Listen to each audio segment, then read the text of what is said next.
Sa billiards, naging matagumpay ang sagupaan ng mga manlalaro sa unang season ng Django Cup kung saan mahigit 100 amateur players ang lumahok. Yan ang ulat ni Bernadette Tinoy. Higit sa 100 manlalaro ang nagtagisa ng galing sa larangan ng billiards para sa unang season ng Django Cup na idinao sa Eastwood, Quezon City. Ayon sa organizer ng torneo na si Nomer Meteoro, layo ng ranking tournament at ni Filipino World Pool Champion Francisco Django Bustamante na mabigyan ng pagkakataon ng mga manlalaro at makadiskubre ng mga amateur player sa iba't ibang bahagi ng bansa. Sobrang maganda yung kinalabasan. Pero syempre, it's our first time. Sa pagtatapos ng torneo, itinanghal na kampiyon ng 15-year-old player na si Charles David Ladiana kontra kay Enrico Yonco sa score na 9-4.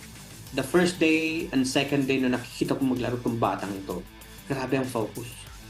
Grabe ang skills maglaro. Aminado rin si Nomer na nagkaroon man ng aberya sa unang araw ng torneo, layon pa rin nilang ipagpatuloy ang liga.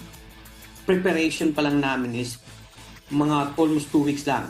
Marami pa sana maglalaro player, kaya lang syempre it's Christmas season at mag-New Year.